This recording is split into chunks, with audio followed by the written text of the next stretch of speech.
దేవునికి స్తోత్రం. హల్లెలూయా. ఈరోజు లెంట్ సీజన్లో ఆదివారం, 3వ ఆదివారము. ఈరోజు మనం చూస్తున్నప్పుడు దేవుని యొక్క మహిమ అనేది, దేవుని యొక్క ప్రభావం అనేది మనం చూడగలిగినప్పుడు మన జీవితాల్లో మనము దానిని అనుభవించగలుగుతాము. దాని ద్వారా ఆశీర్వాదం కలుగుతుందని దేవుడు జ్ఞాపకం చేస్తూ ఉన్నాడు. వాస్తవానికి ఇక్కడ మనం చూస్తూ ఉంటే దేవుని యొక్క మహిమ అనేది ముందు మనం అర్థం చేసుకోవాలి. ఆ మహిమ అనేటువంటి ఆ పదము ఆయన వెలుగును చూపించడం అని చెప్తున్నాడు, లేకపోతే ఆయన యొక్క ఉనికిని చూపించడం.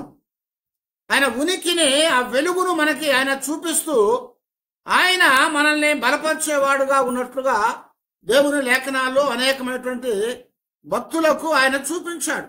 దేవుడు భౌతికంగా కూడా ఆయన చేసినటువంటి సృష్టిలో దేవుని మహిమ అనేది కనపడతా ఉంది. అందుకే కీర్తన గ్రంథంలో 19వ కీర్తన 1వ వచనంలో మనం చూసినప్పుడు అక్కడ సృష్టి అనేది దేవుని యొక్క మహిమను వేడపరుస్తూ ఉంది. ఆకాశములు దేవుని మహిమను వివరించుచున్నవి, అంతరిక్షము ఆయన చేతి పనిని ప్రచురపరుచుచు ఉన్నది. పగటికి పగలు బోధ చేయుచున్నది, రాత్రికి రాత్రి జ్ఞానము తెలుపుచున్నది. వాటికి భాష లేదు, మాటలు లేవు, వాటి స్వరము వినపడదు, వాటి కొలనూలు భూమి అందంతటా వ్యాపించి ఉన్నది. హల్లెలూయా. ఏం చెప్తానండి? దేవుని యొక్క సృష్టి ఆయన మహిమను, ఆయన ప్రభావాన్ని, ఆయన యొక్క గొప్ప ఘనతని తెలియజేస్తా ఉందంట. ఆయన సృజించినటువంటి ఆ సృష్టిలో సమస్తము కూడా దేవుణ్ణి మహింపరుస్తూ ఉన్నాయి.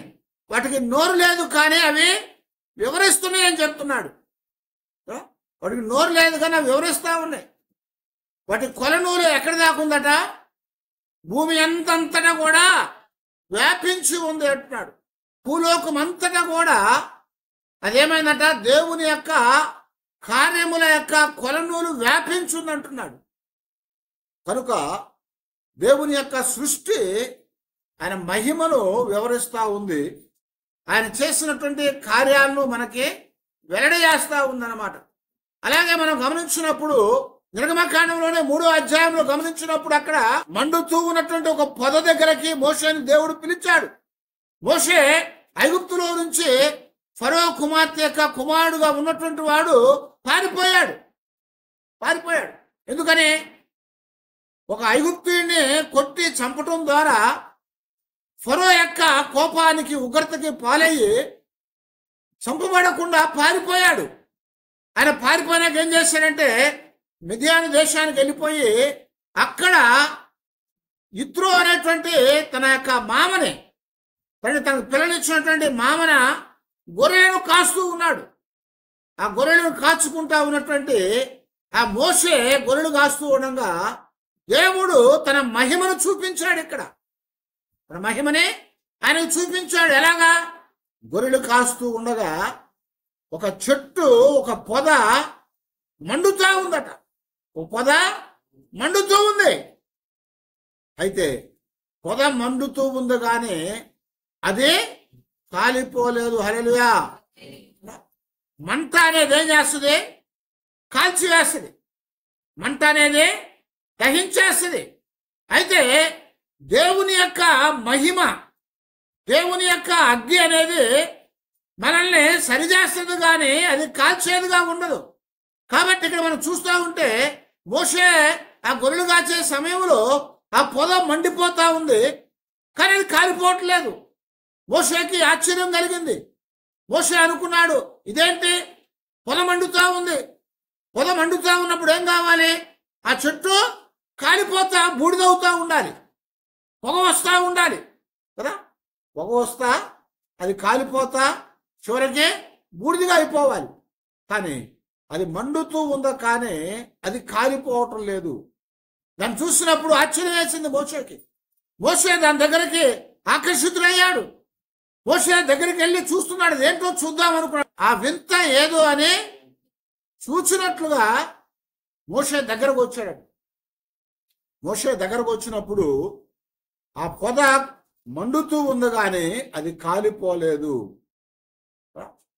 దాన్ని చూసినప్పుడు ఆశ్చర్యపడిపోయాడు. ఇంకా దగ్గరికి వెళ్దాం అనుకుంటూ ఉన్నాడు. దగ్గరికి వెళ్తాము అనుకుంటున్నా కానీ దేవుడు చెప్తున్నాడు కదా, మోసే నువ్వు దగ్గరగా రావద్దు, ఇది పరిశుద్ధమైనది, నీ కాళ్ళకున్నటువంటి చెప్పులను విడిచిపెట్టు, నీ కాళ్ళకున్న చెప్పులను విడిచిపెట్టమన్నాడు. ఆ కాళ్ళకున్న చెప్పులు విడిచిపెట్టి మోషే 2 అడుగులు ముందుకేసినప్పుడు ఆ పొద మండుతూ ఉంది కానీ కాలిపోకుండా కనపడతా ఉంది. అది ఎంతో ఆశ్చర్యాన్ని కలిగించింది మోషేకి.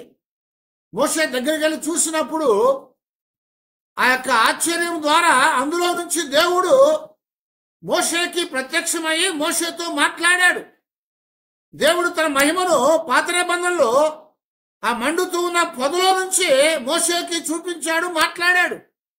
నిర్గమకాండంలో కూడా దేవుడు మోషేకి తన మహిమను చూపించినట్టుగా 33వ అధ్యాయంలో 18వ వచనంలో మనకు అక్కడ జ్ఞాపకం చేస్తా ఉన్నాడు.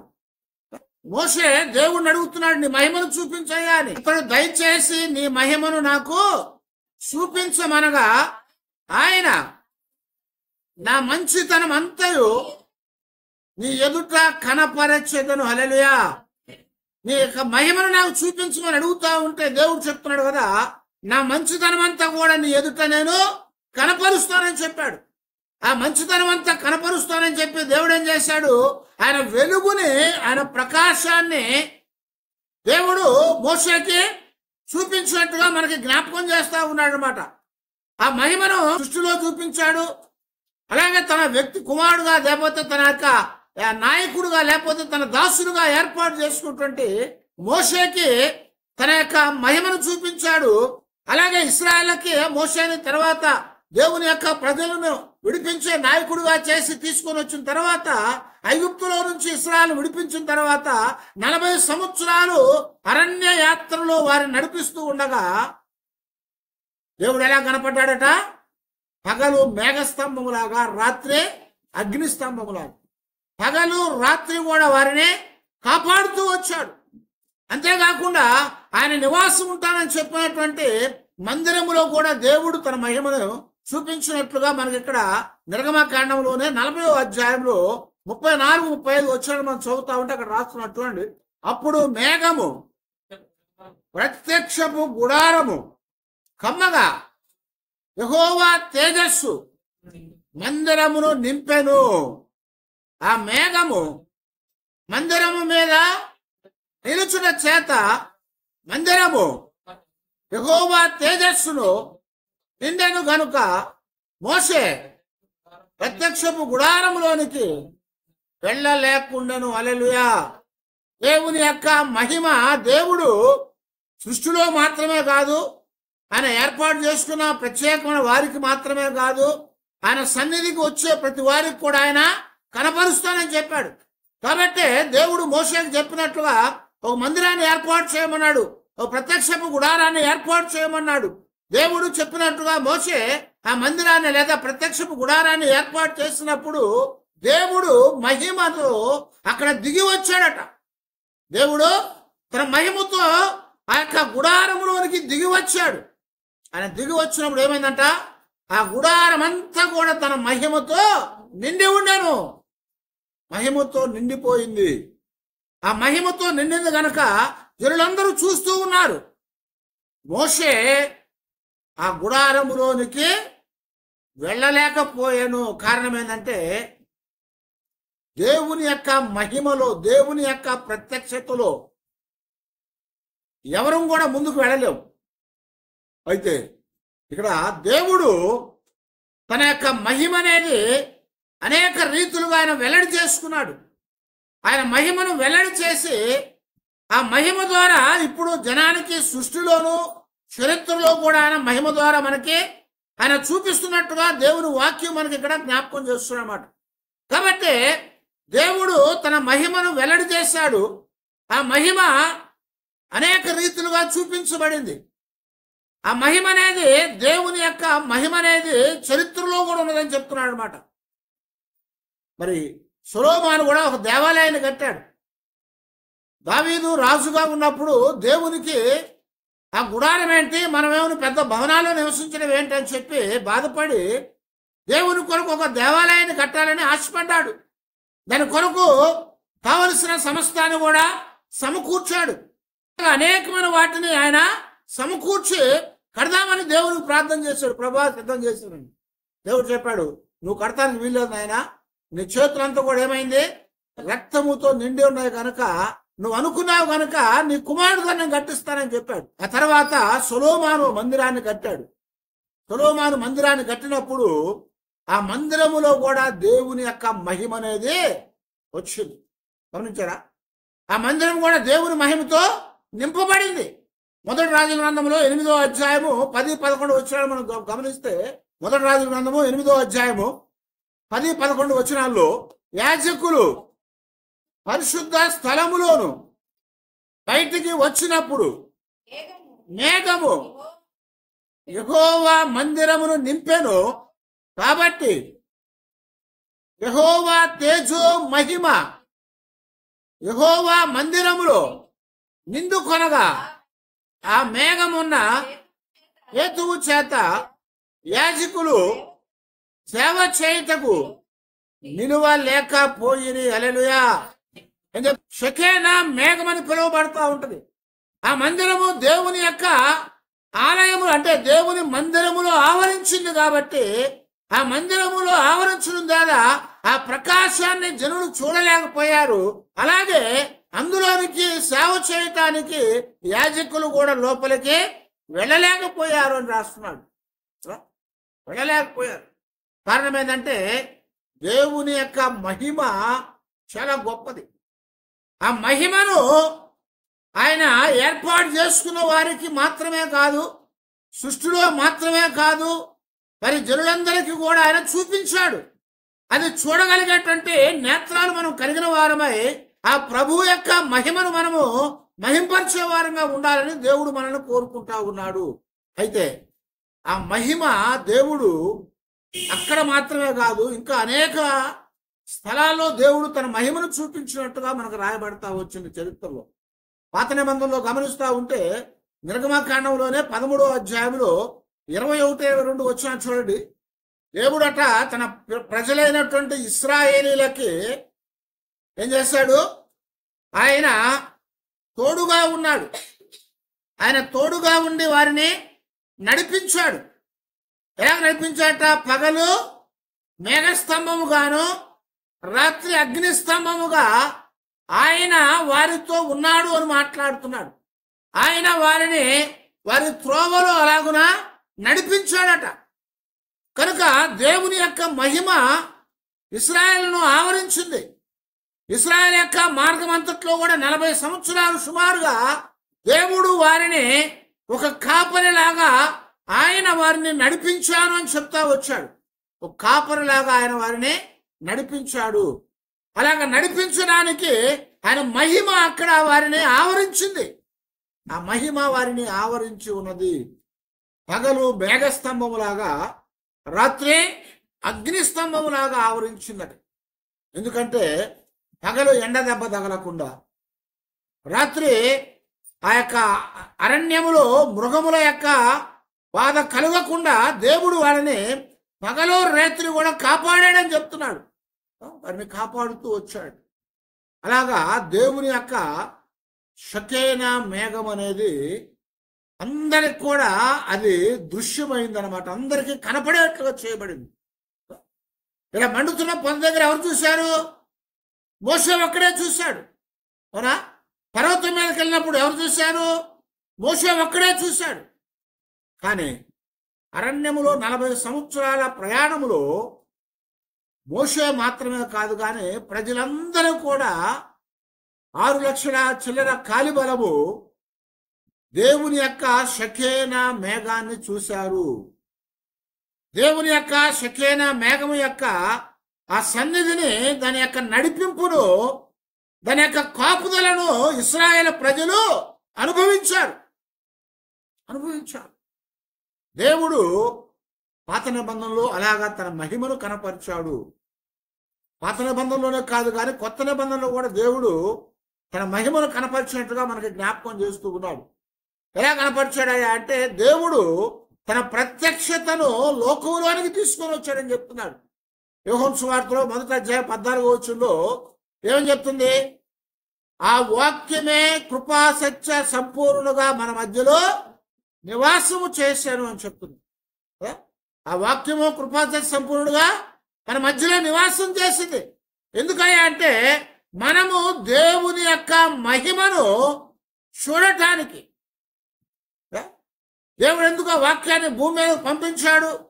ఎందుకు ఆయన కృపా సత్య సంపూర్ణంగా మన మధ్యలో నివాసం చేసేటట్లుగా చేశాడంటే దేవుడు తన మహిమను ఆయన ఏక కుమారుని ద్వారా లోకానికి చూపించడానికి ఆ వాక్యమే కుమారుడుగా వచ్చేట్టుగా దేవుడు చేశాడని చెప్తున్నాను.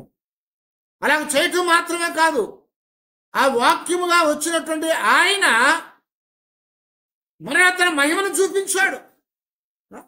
తన మహిమను చూపించాడు. ఎలాగయ్యా అంటే మత్తయి సువార్తలో 17వ అధ్యాయం ముందు మొదటి నుంచి మనం చదువుతా ఉంటే యేసు పేతురును, యాకోబును, అతని సహోదరుడైన యోహానును వెంటబెట్టుకొని ఎత్తైన కొండ మీదకి వెళ్ళెను. ఏకాంతముగా పోయి వారి ఎదుట రూపాంతరము పొందెను. ఆయన ముఖము సూర్యుని వలె ప్రకాశించెను. ఆయన వస్త్రములు వెలుగు వలె తెల్లని వాయెను. ఇదిగో మోషేయు ఏలియాయు వారికి కనపడి ఆయనతో మాటలాడుచూ ఉండేది. హల్లెలూయా. ఏం చేశాడు యేసు ప్రభువారు భూమి మీదకి వచ్చినప్పుడు ఆయన ఏమనుకున్నారంటే అందరూ కూడా ఈయన వడ్లవాని కుమారుడు అనుకున్నారు. ఈయన వడ్లవాని కుమారుడే కానీ ఏమి కాదనుకున్నారు. అయితే ఆయన దేవుడుగా ఉన్నటువంటి వాడు భూమి మీదకి వచ్చానని దేవుని యొక్క మహిమను ఆయన ద్వారా జనానికి అంటే ప్రజలకు లోకానికి తెలియచేయటానికి ఆయన వచ్చాడన్న సంగతి వారు తెలుసుకోవట్లేదు. అందుకే యోహాను సువార్తలో 1వ అధ్యాయం రాయబడిన మాట ఏంటంటే వెలుగు లోకంలోనికి వచ్చాను కానీ వారు దానిని గ్రహించకుండా ఉన్నారు. ఆ వెలుగు వచ్చింది కానీ వెలుగును గ్రహించట్లేదు వారు. ఎందుకంటే అది వెలుగు కాదనుకుంటున్నారు. అయితే ఆయన వెలుగై ఉన్నాడని, ఆయన లోకానికి వచ్చిన దేవుడని, దేవుని యొక్క మహిమతో నింపబడిన వాడని లోకానికి తెలియచేయటానికి, ప్రత్యేకంగా ఆ శిష్యులకు తెలియచేయటానికి ఆయన ప్రార్థించటానికి 6 దినములైన తర్వాత 7వ రోజున ఏం చేశాడ? పేతురును, యాకోబును, ఆయన సోదరుడైనటువంటి యోహానును వెంటబెట్టుకొని ఎత్తైన పర్వతం మీదకి వెళ్ళాడు. ఎత్తైన పర్వతం మీదకి వెళ్ళినప్పుడు ఆ పర్వతం మీద ఆయన ఏమయ్యాడట? రూపాంతరము చెందాడు. రూపాంతరము చెందాడంటే అర్థం ఏంటి? ఆ రూపములోనికి మార్చబడ్డాడు. ఆయన రూపంలోనికి మార్చబడ్డాడు. రూపాంతరం చెందటం అంటే ఆయన యొక్క రూపం ఏదైతే ఉందో అది చూపించాడు. ఇప్పుడు యేసు క్రీస్తు వారిలో ఉన్నది ఇప్పుడు దాకా ఎవరు చూడలేదు. అందుకే ఆయన ఎవరై ఉన్నారు అని చూపించాలనుకున్నాడు. ఆయన మహిమను వారికి చూపించాలనుకున్నాడు. ఆయన ఉన్నటువంటి ఆ గొప్ప తేజస్సును వారికి చూపించాలనుకున్నాడు. ఆయన యొక్క రూపం అంటే ఏదో చూపించాలనుకున్నాడు. దైవత్వం అంటే ఏదో ఆయన చూపించాలనుకున్నాడు. కాబట్టి ఆ పర్వతం మీదకి వెళ్ళిన తర్వాత ఆయన ఏం చేశాడంట? రూపాంతరము చెందను అని రాస్తున్నాడు. రూపాంతరము చెందడు. ఆయనలో ఉన్నటువంటి ఆ రూపం అనేది బయటకు వచ్చింది. ఆయనలో ఉన్న ఆ రూపం బయటకు వచ్చింది. ఆయన ఏంటి? మహిమా స్వరూపుడు. ఆయన దేవుడైన వాడు. ఆయనలో సమస్తమైనటువంటి మహిమ ఉన్నది. కానీ ఆ మహిమనంతను కూడా కుమారుడు అనేటువంటి యేసు క్రీస్తు అనేటువంటి తప్పబడింది. కనుక ఆయన పర్వతం మీదకి వచ్చి ఆయన పర్వతం మీద రూపాంతరము చెందాడు. ఆ రూపాంతరము చెందటం ద్వారా అక్కడ ఆయన తేజస్సును వాళ్ళు చూడగలిగారు. ఆయన రూపాంతరం చెందినప్పుడు ఏమైందట? ఆయన ముఖము సూర్యుని వలె ప్రకాశించుచున్నది. ఆయన వస్త్రములు వెలుగు వలె తెల్లని వాయను అని రాస్తున్నాడు. ఆయన ముఖము సూర్యునిలాగా ప్రకాశిస్తూ ఉంది. సూర్యుని యొక్క వెలుగు చాలా ఎక్కువ. దాన్ని చూడగలిగే నేత్రాలు మనకు లేవు. దేవుడు సృజించిన సూర్యుడినే చూడలేనటువంటి నేత్రాలతో ఉన్నాం మనం. అయితే నీతి సూర్యుడైనటువంటి యేసుక్రీస్తు వారు, ఆయన నీతి సూర్యుడు అంటే ఆయన వెలుగు ఇంకెంత ఉంటుంది, ఆయన మహిమ ఇంకెంత ఉంటుంది. ఆ మహిమను మనం చూడగలమా? చూడలేము. అందుకొరకే ఇక్కడ ఆయన రూపాంతరం చెందాడు. ఆయన నిజ స్వరూపం బయటకు వచ్చింది. ఆయన కప్పుకున్నటువంటి మహిమ అనేది బయటకు వచ్చి 93వ కీర్తనలో ఆయన మహిమా ప్రభావములను ధరించుకున్నాడు. ఆయన మహిమను ధరించుకున్నాడు కాబట్టి ఆ మహిమను ఇప్పుడు చూపించాడు. ఆ మహిమను ఇప్పుడు చూపించాడు.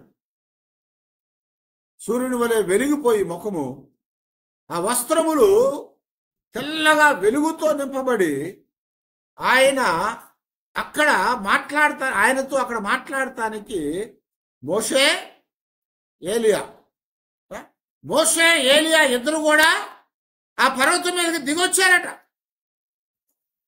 మోషే ఏలియా ఒకరు చచ్చిపోయినాడు, ఒకరేమో సావకుండా పైకి వెళ్ళిపోయినాడు, ఒకరేమో ధర్మశాస్త్రాన్ని తీసుకొచ్చిన వాడు, మరొకరేమో ప్రవక్త కదా.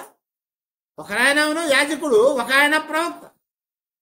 ఈయనేమో ధర్మశాస్త్రం ద్వారా వచ్చాడు, ఆయనేమో ప్రవచనం ద్వారా వచ్చాడు. అయితే ఆయన చనిపోయినాడు, ఈయన బ్రతికున్నటువంటి వాడు, అంటే చావు లేకుండా ఉన్నటువంటి వాడు ఇంకా. కాబట్టి వాళ్ళిద్దరూ కూడా ఇప్పుడు ప్రభు దగ్గరకు వచ్చారు. వాళ్ళు ప్రభు దగ్గరకు వచ్చి దేవుడు ఆయన యాజకుడు, ప్రవక్త, రాజు ఉన్నాడని తెలియచేయటానికి ఆయన మహిమను వెల్లడి చేశాడు. ఆయన దగ్గరకు వచ్చి వాళ్ళు మాట్లాడుతున్నారట. ఏమని మాట్లాడితే జరగబోయేటువంటి ఒక నిర్గమమును గూర్చి వారు మాట్లాడుచున్నారు అని చెప్తున్నారు. జరగబోయేటువంటి నిర్గమం అంటే దారి. ఎక్సోడస్ అని మనకు బైబిల్లో రాశాడు ఇంగ్లీష్లో. తెలుగులో ఏమంటామో నిర్గమాకాండం అంటున్నాం. నిర్గమం అంటే ఎగ్జైట్, అంటే బయటకు వెళ్ళటం, విడిపించేటువంటి దాని కొరకు వారు ముగ్గురు కలిసి మాట్లాడుతూ ఉన్నారు. వారు ముగ్గురు కలిసి మాట్లాడుతున్నాడు. విడిపించడం ఎలాగా? ఆయన విడిపించడానికి వచ్చాడు కనుక ఆయన మహిమను ఇప్పుడు ఆయన తన శిష్యులైనటువంటి వారికి చూపించాడు. మృతులకును సజీవులకును నేను దేవుడని చెప్పాడు ఆయన. కాబట్టి ఆయన మహిమను చూపించాడు. ఆయన మహిమను చూపించడానికి ఆయన రూపాంతరము చెందాడు అని జ్ఞాపకం చేస్తుంది. ఆయన రూపాంతరము చెంది ఆయన తన మహిమను వెల్లడి చేశాడు. ఆ మహిమను చూసి పేతురు, యాకోబు, యోహోన్లు ఏమారట? చచ్చిన వారి వలె పడిపోయారు. ఆ వెలుగు చూడగానే పేతురు, యాకోబు, యోహోన్లు చచ్చిన వారి వలె పడిపోయారట. ఆ తర్వాత ఆయన వెలుగు పోయిన తర్వాత లేచారు వాళ్ళు. దేవుడు తన యొక్క మహిమను వెల్లడి చేయటానికి వచ్చాడు. ఆ మహిమను మనం చూడాలి అని చెప్తున్నాడు. సృష్టిలో చూపించాడు, జనులు దాన్ని గుర్తించలేదు కదా. సృష్టిలో చూపించినప్పుడు జనులు దాన్ని గుర్తుపట్టలేదు. ఆ తర్వాత దేవుడు వ్యక్తిగతంగా ఒక వ్యక్తికి చూపించాడు. మండుతున్న పొదలో ఆయన గుర్తుపట్టాడు కదా. ముందు గుర్తుపట్టలేదు కానీ తర్వాత దేవుడు గుర్తుపట్టేట్టుగా చేశాడు. ఆ తర్వాత ఆయన ఏర్పాటు చేసినటువంటి మందిరంలోనికి వచ్చి జనులందరికీ కూడా ఆయన మహిమతో ఉన్నాడని ఆయన చూపించాడు. అలాగా చూపించినటువంటి ఆయన ఇప్పుడు పాత నిబంధనలోను కొత్త నిబంధనలో కూడా అది నిజమని దాన్ని రూపించాడు. ఇప్పుడు ఆ రూపించిన తర్వాత చెప్తున్నాడు కదా, ఆయన యొక్క మహిమ ఎందుకు ఆయన మనకు కనపరిచాడయ్యా అంటే మనము కూడా ఆ మహిమలో ఉండాలని కోరుకుంటున్నాడు. ఆ మహిమలో ఉండాలని కోరుకుంటా ఉన్నాడు. ఆ మహిమను మనం చూడాలి, అందులో ఉండాలంటే మన జీవితాల్లో కొన్నిసార్లు కొన్ని సరి చేసుకోవాలని చెప్తున్నాడు. సరి చేసుకోవాలి. ఆ మహిమను చూడాలంటే ఏం కావాలి? మనకి మనం కూడా మహిమలో తీసుకెళ్ళగలిగేటువంటి లేదా మహిమను చూడగలిగేటువంటి ఆ స్థితి మన జీవితాల్లోకి రావాలట. అందుకే మొట్టమొదటి చెప్తున్నాడు దాంట్లో మనము యెషయా గ్రంథంలో 6వ అధ్యాయము మొదటి నుంచి చదువుతా ఉంటే, అత్యున్నతమైన సింహాసనమందు ప్రభువు ఆసీనుడై ఉన్నాడట. ఆయన చుట్టూ కూడా దూతలున్నారు. ఆయన చొక్కాయి అంచులు దేవాలయం వరకు కూడా నిండి ఉన్నాయి. ఆయన ఎదురుగా దూతలు ఉన్నారు. వాళ్ళ స్థితి మనకి జ్ఞాపకం చేస్తున్నాడు. 6 రెక్కలు ఉన్నాయి, 2 ముఖాలు, 2 ఏమైనా కాళ్ళు కప్పుకున్నారు, 2 ఎగురుతా ఉన్నారు, దేవుడిని స్తుతిస్తా ఉన్నారు. పరిశుద్ధుడు పరిశుద్ధుడు పరిశుద్ధుడని. మరి సర్వలోకము కూడా ఆయన మహిమతో నిండి ఉన్నది. హల్లెలూయా. సర్వలోకము ఆయన మహిమతో నిండి ఉందట. అయితే నిండి ఉందని ప్రతి గానములు చేయుచున్నప్పుడట ఆ కంఠ స్వరం వల్ల గడప కమ్ములు పునాదులు కదులుతా ఉన్నాయి. మందిరము ధూపము చేత నిండిపోయిందట. మందిరము ధూపము చేత నిండిపోయింది. పునాదులు కదులుతా ఉన్నాయి. దేవుడు ఆ యొక్క గొప్ప మహిమలో ఉన్నటువంటి వాడుగా ఉన్నాడు. అప్పుడు యెషయా చెప్తున్నాడు, అయ్యో నేను అపవిత్రమైన పెదవులు గలవాడను, అపవిత్రమైన పెదవులు గల జనుల మధ్యలో నివసించువాడను, నేను నశించి తిని రాజు సైన్యములకు అధిపతియగు యెహోవాను నేను కన్నులారా చూచితినంటున్నాడు. దేవుని యొక్క మహిమను మనం చూస్తే మన స్థితి మనకు తెలియాలి. దేవుని మహిమను చూసినప్పుడు మన స్థితి మనకు తెలియచేయబడుతుంది. ఇక్కడ యెషయా దేవుని మహిమను చూడంగా అంటాడు కదా, నేను అపవిత్రమైన పెదవులు గలవాడను, అపవిత్రమైన జనుల మధ్యలో నివసించేవాడిని. ఎందుకు దేవుడు తన మహిమను మనకు చూపిస్తున్నాడంటే మనము ఆయనతో మహిమలో ఉండాలని కోరుకున్నాడు కనుక. ఆ మహిమలో ఉండాలంటే మన జీవితాల్లో ఉన్నటువంటి ఆ అపవిత్రత అనేది తీసివేయబడాలి. అందుకొరకే యెషయా అప్పుడు దాకా ఏమనుకున్నా అంటే నేను ప్రవక్తను అనుకున్నాడు, నేను దేవుని యొక్క మాటలు వింటున్నాను, జనులకు అందిస్తున్నాను అనుకున్నాడేమో. కానీ దేవుడు ఆయన ప్రత్యక్షతను చూపించినప్పుడు అప్పుడు యెషయా అంటే ఏంటో యెషయాకి తెలిసింది. అప్పుడేమన్నాడు, నేను అపవిత్రమైన పెదవులు గలవాడను, అపవిత్రమైన పెదవులు గల జనుల మధ్యలో నివసిస్తూ ఉన్నాను, అపవిత్రమైన జనుల మధ్యలో నివసిస్తున్నాను నేను కేకలేస్తా ఉండగా. అప్పుడట ఒక దేవదూతల్లో ఒకడు తన బలిపీఠము నుంచి కారుతో తీసిన నుప్పును చేత పట్టుకొని వచ్చి ఎగిరి వచ్చి నా నోటికి దానిని తగిలించి, ఇది నీ పెదవులకు తగిలినది గనుక నీ పాపమునకు ప్రాయశ్చిత్తము ఆయన, నీ దోషము తొలగిపోయినడు. హల్లెలూయా. దేవుని యొక్క అగ్నితో కాల్చబడితే పాపము తీసివేయబడుతుంది, దోషము తీసివేయబడుతుంది, ప్రతి విధమైనటువంటి ఆ యొక్క లోక సంబంధమైనంతా కూడా తొలగిపోద్ది. ఇక్కడ యెషయా యొక్క జీవితం ఏం చేయబడింది, ఈ యొక్క అగ్గిని అంటే నుప్పు కణాన్నట పట్టకారుతో పట్టుకొని ఒక దూత తీసుకొని ఎగురుకుంటా వచ్చి యెషయా పెదవులకు అంటించిందట. యెషయా పెదవులకు అంటించినప్పుడు ఆ అంటించిన వెంటనే అంటుంది కదా, ఇది నీకు నోటికి తగిలింది కనుక, నీ పెదవులకు తగిలింది కనుక నీవు ఇప్పుడు ప్రాయశ్చిత్తం కలిగింది, నీకు నీ దోషములు తొలగిపోయినాయి, నువ్వు ఇప్పుడు పరిశుద్ధులవే, నువ్విప్పుడు పాపివి కాదు అని చెప్పింది అనమాట. కనుక దేవుని యొక్క ప్రత్యక్షతని లేకపోతే దేవుని మహిమను మనకు ఎందుకు చూపించాడయ్యా అంటే ఆ మహిమను చూసినప్పుడు మనలోది మనం చూసుకొని మనల్ని మనం సరి చేసుకోవాలని చెప్తున్నాడు. రెండోదిగా చూసినప్పుడు అందులోనే ఇక్కడ మహిమను ఎందుకు చూపిస్తున్నాడయ్యా అంటే ఆ మహిమను బట్టి మనమందరం కూడా దేవుని మహిమపరచాలి. మహిమను చూసి ఊరుకుంటామా? ఊరుకోకూడదు. మహిమను చూసినాక తిరిగి దేవుణ్ణి మనం కూడా మహిమపరచాలి. వాళ్ళెవరో మహిమపరుస్తున్నా మనకెందుకు అనుకోకూడదు. దూతలు దేవుణ్ణి పరిశుద్ధులు పరిశుద్ధులు పరిశుద్ధులు అని ప్రతిగానాలు చేస్తా ఉన్నాయి కదా, మనకెందుకు దేవుడు దూతలకు ఇచ్చాడా పని అనుకోకూడదు. మనం కూడా దేవుని మహిమపరచాలి. అందుకని కీర్తనలో 29వ కీర్తన 2వ వచనం చూడండి, యెహోవా నామమునకు చెందవలసిన ప్రభావమును ఆయనకు ఆరోపించండి, ప్రతిష్ఠితములకు ఆభరణములను ధరించుకొని ఆయన ఎదుట తాగిల పడుడి. హల్లెలూయా. ఏమని చెప్తున్నాడండి?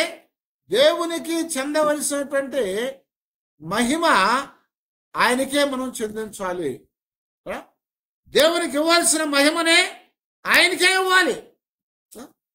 ఆయనకి ఇవ్వాలంటే ప్రతిష్ఠితములకు ఆభరణముల చేత మనము ధరించుకొని ఆయన ఎదుట మనము సాగిలపడాలి. ఆయన మహిమ ఎందుకు దేవుడు చూపించాడంటే మన స్థితిని మనం చూసుకోవటానికి, ఆ తర్వాత ఆయనని మనం మహింపరచటానికి, ఆయనను మనము మహింపరచటానికి. కనుక ఇక్కడ మొదటి వచనం అంటారు కదా, దైవపుత్రులారా యెహోవాకు ఆరోపించండి. ఎవరట? దైవపుత్రులారా. దైవపుత్రులు అంటే ఎవరు? దేవుని పిల్లలు కదా. దైవపుత్రులు అంటే దేవుని పుత్రులు అని చెప్తున్నాడు. దేవుని పుత్రులు. అందుకని మనం అందరం కూడా ఎవరమయ్యా అంటే దేవుని పిల్లలమే. ఆయనే మనం ఆయన పిల్లలమని మనతో సెలవిచ్చాడని చెప్తున్నాడు. ఆయనే మనం ఆయన పిల్లలమని సెలవిచ్చాడు. ఆయన మనకు అధికారం ఇచ్చాడు. ఆయన ఎందుకు విశ్వాసం ఉంచితే దేవుని పిల్లలుగా చేసేటువంటి అధికారం మనకే ఇచ్చాడు ఆయన.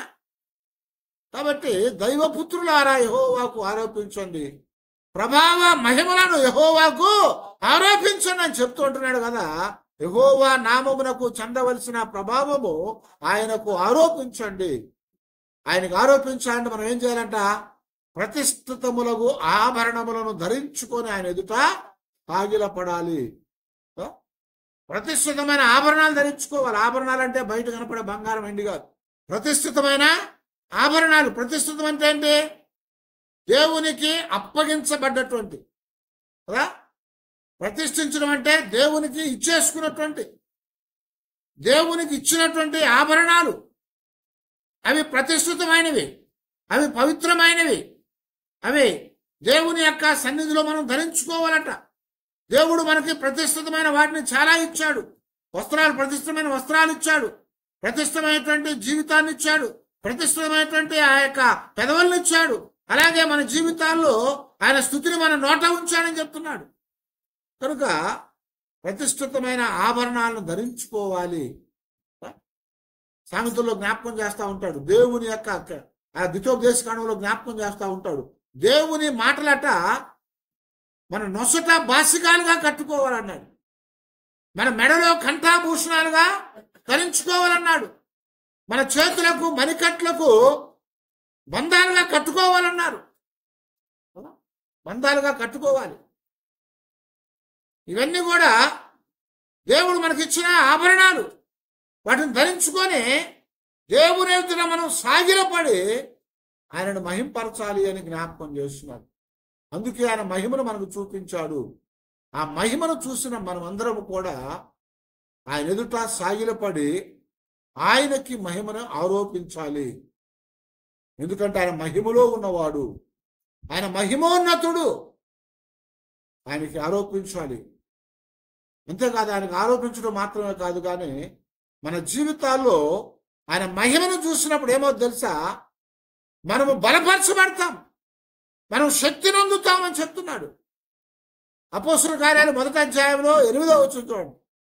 అయినను పరిశుద్ధాత్మ మీ మీదకి వచ్చినప్పుడు మీరు శక్తి నొందెదరు. హల్లెలూయా. మీరు శక్తి పొందుతారు కనుక మీరు యెరూషలేములోను, యూదయలోను, సమరయలోను, దేశములందంతటను భూదిగంతముల వరకును నాకు సాక్షులై ఉందురని వారితో యేసు ప్రభువు వారు చెప్పాడు. ఎప్పుడు చెప్పాడు? ఆయన పైకి ఆరోహణం అయిపోతా ఉన్నాడు. చనిపోయి పాతి పెట్టబడి తిరిగి 3వ రోజున ఆయన పునరుద్ధారణగా లేచి 40 దినాలు అనేకులు కనపడిన తర్వాత 40వ దినాన ఆరోహణం అయ్యాడు. ఆయన ఆరోహణం అయినప్పుడు ఆరోహణం అవుతూ వాళ్ళతో చెప్తున్నాడు కదా, ఇదిగో మీ మీదకి పరిశుద్ధాత్మను పంపిస్తాను. ఆ పరిశుద్ధాత్మ మీ మీదకి వచ్చింది. పరిశుద్ధాత్మ అంటే ఏంటి? అది దేవుని యొక్క మహిమ, దేవుని మహిమది. అది మీ మీదకి వచ్చింది. మీ మీదకి వచ్చినప్పుడు మీరు శక్తిని పొందుతారు. మీరు శక్తిని పొందుతారు. అప్పుడు మీరు నాకు సాక్షులై ఉండండి అని చెప్పాడు. పరిశుద్ధాత్మ వస్తే శక్తి వస్తుందా? వచ్చింది. ఎందుకంటే ఇప్పుడు వాళ్ళందరూ ఎక్కడున్నారు తెలుసా? శిష్యులతో ప్రభు మాట్లాడుతున్నాడు. వారందరూ కూడా మేడగదిలో దాక్కున్నారు. ఎందుకు? ప్రభు చనిపోయాడు, తిరిగి లేచాడు అన్నది కూడా సరిగ్గా నమ్మకుండా ఉన్నారు వాళ్ళు. చనిపోయాడు కాబట్టి ఇప్పుడు మనం ఏం చేయాలో అర్థం కావట్లేదు. ఆ రాణు వారంటే రోమా వారు వచ్చి పట్టుకొని యేసుప్రభువుని సిలువేశారు. ఇప్పుడు మనల్ని ఎవరిని పట్టుకుపోతారో, మనల్ని ఏం చేస్తారో, మనకు ఎలాంటి మరణం వచ్చిందో మనం ఏం చేయాలని తెలియక వాళ్ళు దాక్కున్నారు, వెళ్ళిపోయి. ఆయన కనపడ్డప్పుడు కూడా దాక్కున్నారు. ఆ దాక్కున్న వాళ్ళతో ప్రభువు చెప్తున్నాడు, ఇప్పుడు మీ మీదకి పరిశుద్ధాత్మ వచ్చింది కనుక ఇప్పుడు మీరు శక్తిని పొందుతారు. ఆ దాక్కొని పిరికోళగా ఉన్నటువంటి వాళ్ళు పరిశుద్ధాత్మ వాళ్ళ మీదకి వచ్చినప్పుడు ఏమైంది తెలుసా? అదే పేతురు దాక్కున్నవాడు 3 సార్లు ప్రభువుని ఎరగననే బొంకి పారిపోయినటువంటి వాడు, ఒక చిన్న పని పిల్ల ఎదురుపడి నువ్వు అదిగో ఆయన శిష్యుల్లో ఒకడివే, నాకు తెలిసి నేను చూశానని చెప్పంగానే అసలు ఆయన ఎవడో నాకు తెలియదని చెప్పిన వాడు యెరూషలేములో నిలబడి చెప్తున్నాడు కదా, అదిగో యెరూషలేము కాపురస్తులారా అన్నాడు. యెరూషలేము కాపురస్తులారా, మీరందరూ కూడా నా మాట వినండి. ఎదుగో మీరు ఎవరినైతే మరణానికి అప్పగించారో ఆయన మృతుడై తిరిగి లేచాడు, ఆయన సజీవుడుగా మన మధ్యలో ఉన్నాడు అని ఆయన బోధించినప్పుడు ఎంతమంది అట? ఇంచుమించు 3,000 మంది. హల్లెలూయా!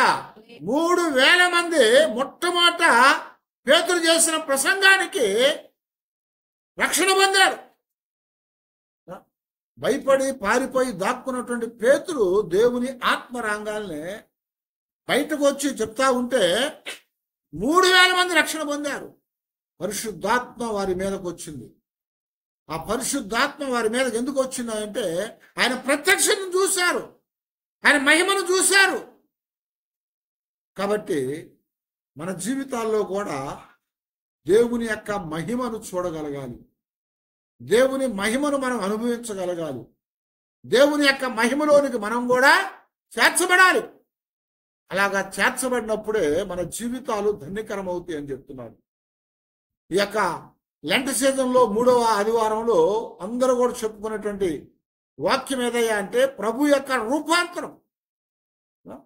యేసు ప్రభు వారు తన యొక్క మహిమ స్వరూప్యాన్ని చూపించాడు. అయితే మనం ఈ రోజు గమనిస్తా ఉన్నాము, దేవుడు సృష్టిలో తన మహిమను చూపించాడు, నమ్మలేదు.